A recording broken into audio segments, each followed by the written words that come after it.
Hi, I'm Brittany from Brittany Loves Reading, and this weekend we are going to face off.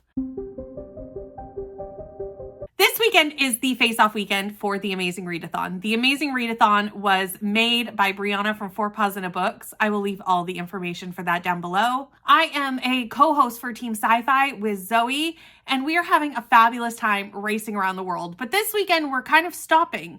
We're stopping in Cape Town, and we are going to face off against the other teams. The goal is to basically do some kind of scavenger hunt to unlock items, and the producers are going to make it difficult, and the best way to do that is to read as many books as possible. So this weekend, I am just trying to focus on reading as many books as I absolutely can. This starts tomorrow, but I wanted to start the vlog today so that when it started, I could just jump right into my first read. I actually let my patrons vote for my reads for this round, so they will get to pick throughout the weekend what I'm reading. So I have very little control other than on the options, and I gave them 4 options, and I'll be reading the top 2 from every vote, and then we'll do another vote, and so on and so forth until the weekend's over. So my patrons did me a solid with this first book and actually picked a host favorite, so I'll even be getting some GRC, which is lovely, and it's a manga, so it's going to be really, really fast. I'm going to be starting I'm a Koi Volume 1. I have all 5 volumes, so I may read more than 1 volume of this weekend. We'll see how it goes, but I'm going to start with the first volume, and I will talk to you when I'm finished. But I have a feeling I'm going to love this because it really does seem like the kind of manga I enjoy.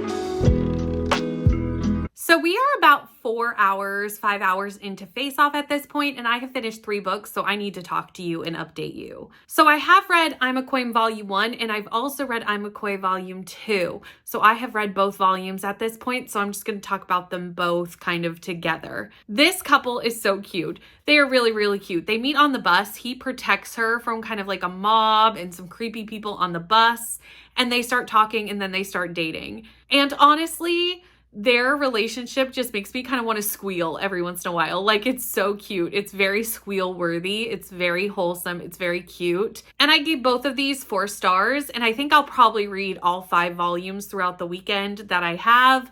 We'll see if that's how it happens, but I anticipate me to get to more of this as I go. So I'll keep you updated on it as we go, kind of how I feel about each volume, but really it just follows their relationship and them dating and kind of coming to terms with each other and who each other is. Our female protagonist has some anxiety, and I really do relate to her in a lot of ways. Just the way she kind of overthinks situations, I can relate a lot.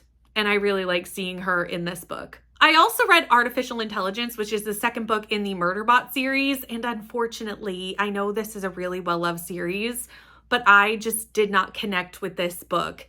It was a book that exists and I read it, and I know that is so sad because I know so many people love this book, but there's just something about it that I'm not connecting with, and I just can't like lock into the story.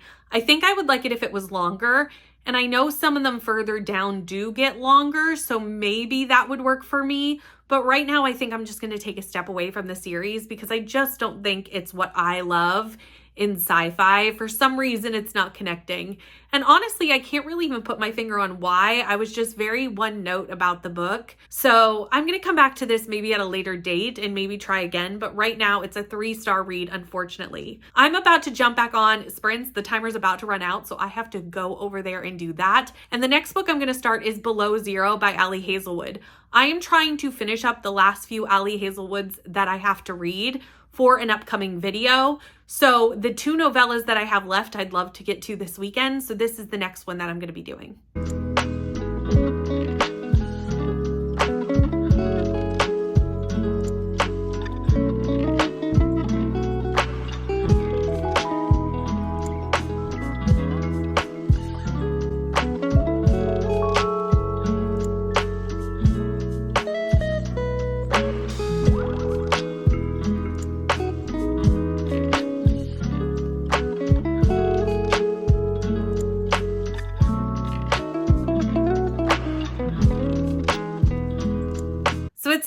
Monday and I have been meaning to update this vlog all day and it just hasn't happened. It's been a very busy day, lots of reading, lots of other things going on, and it is now 10 p.m. So I'm going to update you on everything that I read for Faceoff today, which isn't as much as I wanted it to be, but I did get some progress done for sure. I am also still trying to reach Cape Town, so I was also working on my Cape Town book for a lot of today, so that did take away from the amount that I could read for Faceoff. But I did read a good chunk, and I think at this point my goal is to read at least 10 books for Faceoff.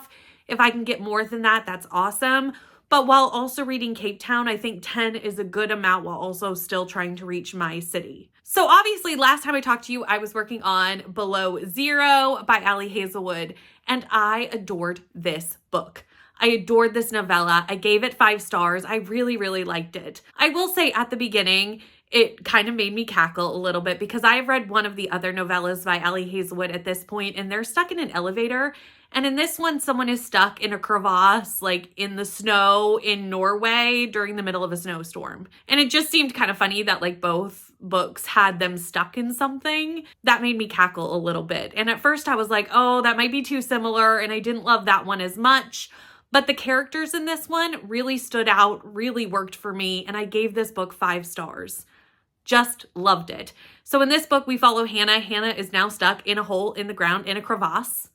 And Ian is trying to get to her through the snow to get her. Ian and her both work at NASA, but they met 5 years previous while he was working on some sort of NASA thing. I'm not going to remember the specifics. And she was like a student getting her like master's or PhD or something like that. She does an interview with him to like pick his brain, get some information from him. They hit it off and they do hook up 5 years earlier. He wants to date her. She does not date. She's like, I don't date. I don't have time for that. That's not my jam.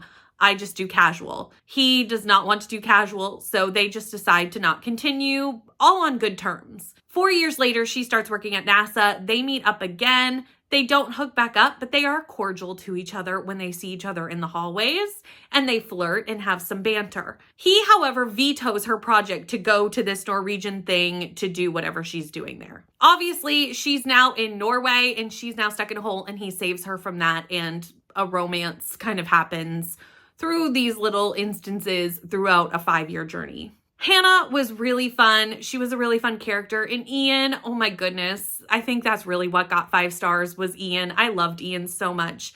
He was so just innocent and cute and naive, and he was so sweet, like such a sweet character, and I absolutely adored him as a character, and I really loved them together. Again, I gave it 5 stars. Glowing review on this novella.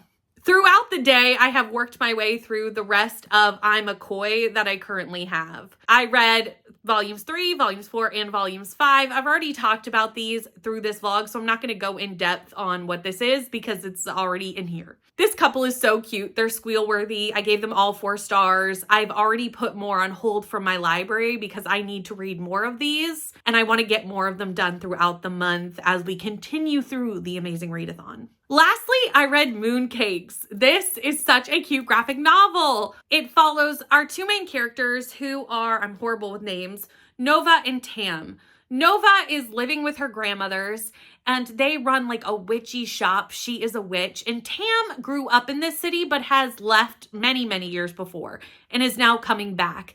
And Tam is a werewolf. They start to work together to like banish this demon that's living in the woods, and a romance does happen between our 2 main characters. There's a lot of great representation in this book as Tam is a non-binary character, and also Nova has hearing impairment and use a hearing aid. I really enjoy seeing representation in books, and this one was just so cute, and the like witchy vibes were so on point, and I ended up giving this 4 stars as well. So that's everything that I've read so far. I believe that puts me at 8 books for Faceoff, so I would like to do 2 more. I'm going to go to bed right now because it's 10 o'clock, but I will read more tomorrow morning. So I've got some time tomorrow to put a dent in my TBR and get some more manga read. I'm probably going to focus on manga versus novellas just because I'll be able to get through those a little bit faster. Many unbearable hours later. Friends, it's Monday, which you will notice that Faceoff ended yesterday and that I never spoke to you on that day.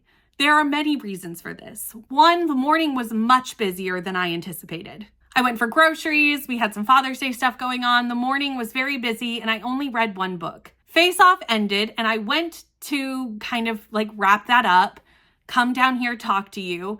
And then we got an announcement that Team Sci-Fi came in 3rd place. Team Sci-Fi, I'm so proud of you. I am so proud of you for coming in 3rd place for Faceoff. So we were celebrating. We were very excited. That was very exciting news.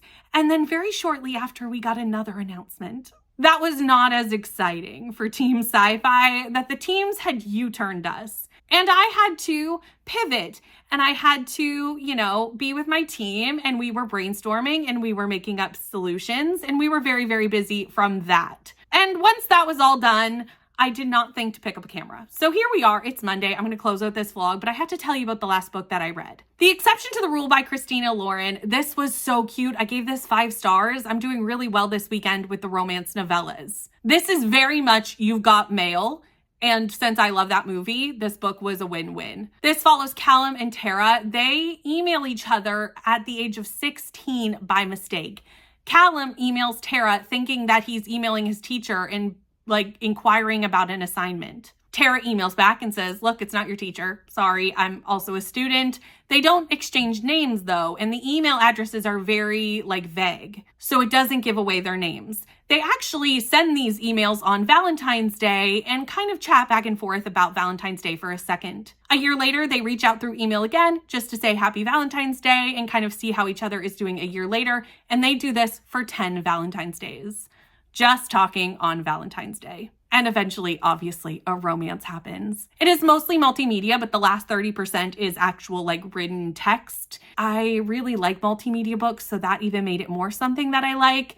And 5 stars, it was a great way to end off Faceoff. But that's the end of this vlog. I need to go deal with 6. How did your Faceoff go? Let me know down in the comment box down below. But until then, like, comment, and subscribe, and I'll see you in the next one.